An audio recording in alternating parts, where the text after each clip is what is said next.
बंधु माने आसुछि भयंकर तथा विरल चंद्रग्रहण। चलित वर्षर प्रथम चंद्रग्रहण लागिबा पई जाउअछि। 3 मार्च 2026 मंगलवार दिन अर्थात फाल्गुन पूर्णिमा दिन दोल पूर्णिमा दिन केतुग्रस्त चंद्रग्रहण पड़िबाकु जाउछि। एही दिन दोल पूर्णिमा मध्य पड़ुअछि। अनेक लोकंक मध्यरे एहा द्वंद्व थिबो कि चलित वर्षर एही प्रथम चंद्रग्रहण पालनीय ना नुहे। तेबे आपनकु गोटिए कथा स्पष्ट करि देउछु जे एही 3 मार्च मंगलवार को लागिबाकु जाउथिबा दोल पूर्णिमा रे लागिबाकु जाउथिबा चंद्रग्रहण संपूर्ण भाबरे ओडिसा रे पालनीय हेबो। कारण एहा ओडिसा समेत समग्र भारत वर्ष रे दृश्यमान हेबो। एहा सहित एहा केतुग्रस्त चंद्रग्रहण पड़ुअछि।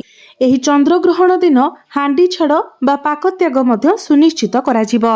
तेबे आजिर एही भिडियो रे आमे माने आलोचना करिबा जे 3 मार्च को लागिबाकु जाउथिबा चंद्रग्रहणर स्पर्श समय रु नै मोक्ष प्राप्तिर समय केते बेले रहिअछि। ओडिसा रे केउ समय रे एहा दृश्यमान हेबो। सूतक समय बा पाक निषेधर समय बा हांडी छाड़र समय केते बेलु आरंभ कराजिबो। एथि सहित केउ कार्य करिबा शुभ अटे एवं केउ कार्य करिबा अशुभ अटे। गर्भवती महिला माने किपरि सावधान रहिबा उचित एवं होली पर्व केमिति पालन करिवे जहाँकि पांजीरु संगृहित निर्भुल गणना अटे।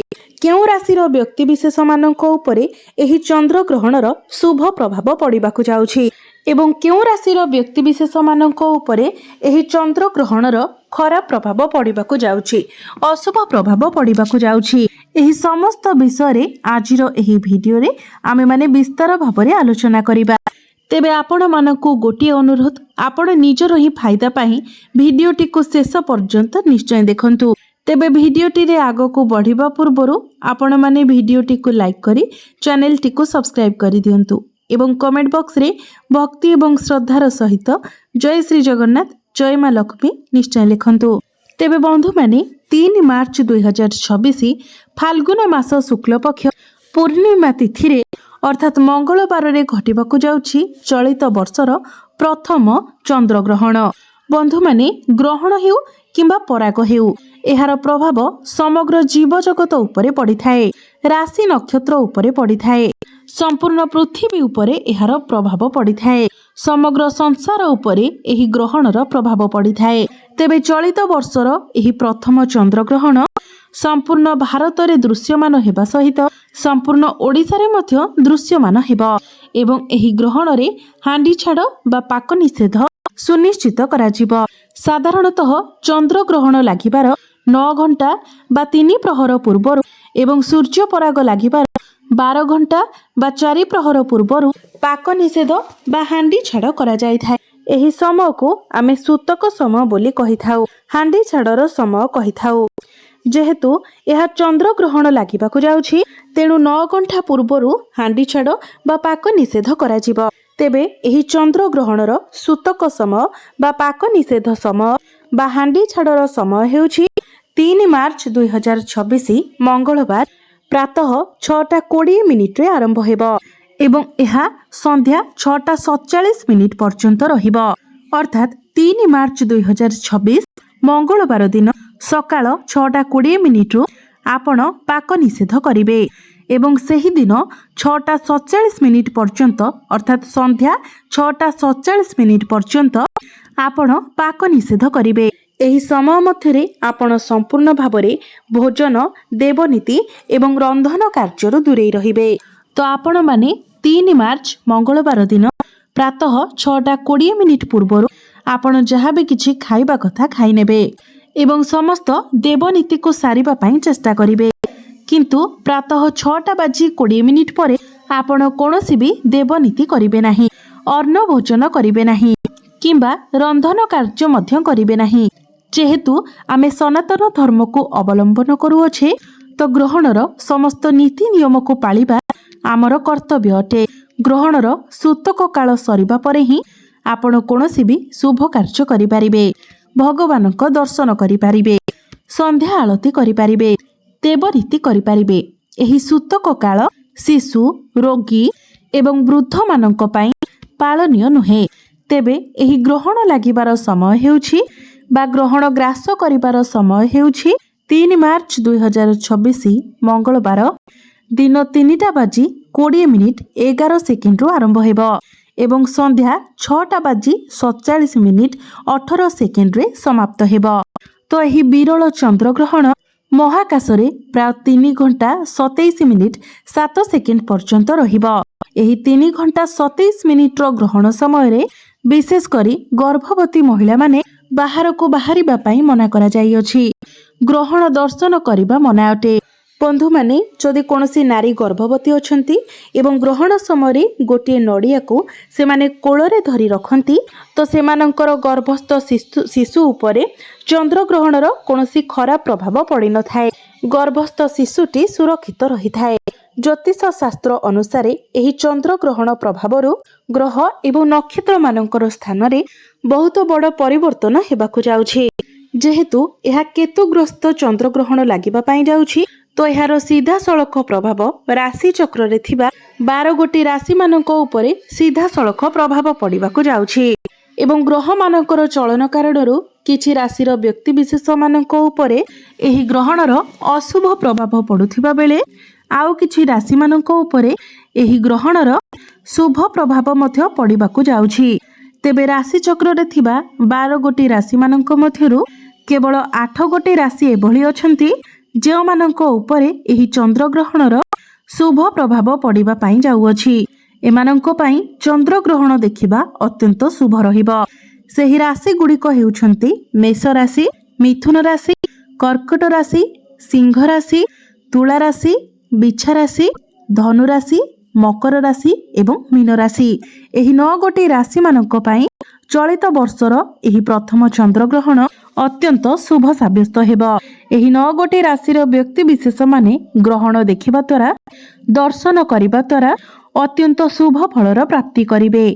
तेबे आउ जो 3टी राशि रहिले सेही राशि मानक पई चंद्रग्रहण दर्शन अशुभ रहिबो। तेबे सेही राशि माने हेउछंती वृष राशि, कन्या राशि एवं कुंभ राशि।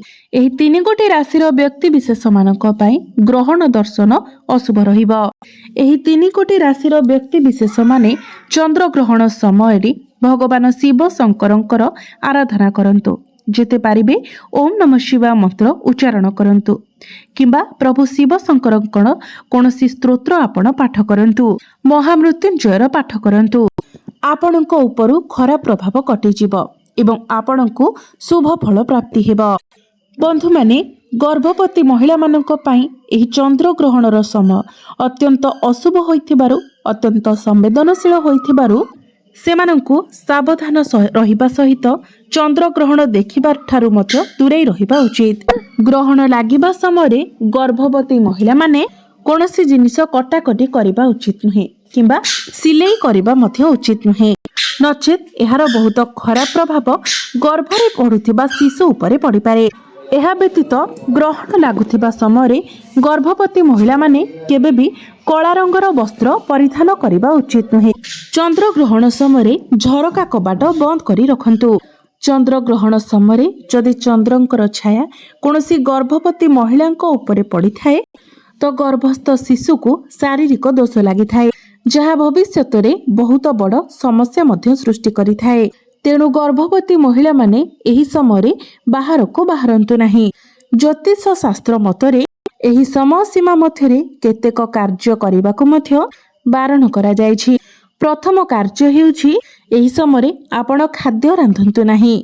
चंद्रग्रहण समय खाद्य पदार्थ रोषेई करिबाकु बारण करा जाय थाए कारण एही समय रंधा जायथिबा खाद्य ज्योतिष शास्त्र मतरे अशुद्ध होइथाए अर्थात विष समान होइथाए। एथिपाई आपण माने चंद्रग्रहण लागुथिबा समय रोषेई कार्य करंतु नाही। द्वितीय रे आपण चंद्रग्रहण समय खाद्य ग्रहण करंतु नाही। एही समय रंधा होइथिबा खाद्य ग्रहण करिबा संपूर्ण भावरे निषेध अटे। ज्योतिष शास्त्र मतरे चंद्रग्रहण समय रंधा होइथिबा खाद्य खाइले यह आमर शरीर उपरे कुप्रभाव पकाई थाए। तेणु ग्रहण समय आपण सुखिला खाद्य बा फलमूल इत्यादि खाई पारिबे। चंद्रग्रहण समय आपण कोनोसी भी शुभ कार्य करंतु नाही किंबा कोनोसी शुभ कार्य विषय आलोचना करंतु नाही। एहाद्वारा आपणଙ୍କ परिवार रे अनिष्ट होइथाए। चतुर्थरे चंद्रग्रहण समय देवी देवता मानकर पूजा करने संपूर्ण भाव में निषेध अटे। चंद्रग्रहण समय कौनसी भी पूजा आलती करने मना होइथाए।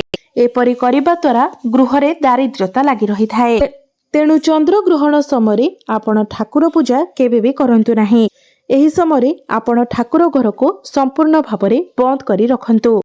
चंद्रग्रहण समय अन्न दान करिवार उत्तम समय माना जाइअछि। एपरि कुहा जाइछि जे चंद्रग्रहण समय अन्न दान करिबा द्वारा शरीर रे कोनोसी भी रोग होई न थाए। ग्रहण शेष हेबा परे स्नान करिबा एवं पिंधिथिबा वस्त्र को धोई नेबा उचित। संपूर्ण घर सारा गंगा जल सिंचन करी घर को पवित्र मध्य करि नेबा उचित। एहा परे शुद्ध मनरे रंधन कार्य करी कोनोसी दरिद्र व्यक्ति को अन्न दान करिबा उचित। आपणकर मंगल हेब। आपणकर समस्त पाप मध्य क्षय होइजिब। चंद्रग्रहण समय आपण भगवानकर माला जप करंतु। एहा द्वारा ग्रहणर खराब प्रभाव आपणक उपरे पड़िबो नाही। चंद्रग्रहण समय आपण केबे हेले मध्य शारीरिक संपर्क रखंतु नाही। एही समय नकारात्मक शक्ति मानकर प्रभाव अधिक रहितिबा हेतु विवाहित पुरुष बा विवाहित महिला माने शारीरिक संपर्क ठारू दूरे रुहंतु। केबे हेले मध्य शारीरिक संपर्क रखंतु नाही। एहाकु संपूर्ण भाव में अशुभ बोली माना जाई थाए। एहा द्वारा आपणक संपर्क रे फाट मध्य सृष्टि होई थाए। एहार कुप्रभाव आपणकर संतान मानक उपरे मध्य पड़ी पारे। चंद्रग्रहण समय कोनोसी गछ सहित लागिबा किंबा कोनो गछर कोनोसी अंश को छिंडाइबा जेमिति कि पत्र फूल फल एसबू को छिंडाइबा मध्य उचित नुहे। चंद्रग्रहण समय आपण कहा सहित भी कली झगड़ा करंतु नाही। काहाकु भी अपशब्द कहंतु नाही। तो बंधु माने चंद्रग्रहण समय केउ सबु नियम पालन करबा उचित।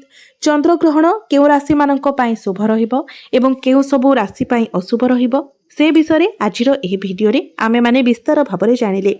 तेबे आजिरो एही भिडियोटी जदि आपण मानकु भलो लागि थाए तो भिडियोटी को लाइक करी चैनल टी को सब्सक्राइब करि देबे एवं कमेंट बॉक्स रे भक्ति एवं श्रद्धार सहित जय श्री जगन्नाथ जय मां लक्ष्मी निश्चय लिखिबे।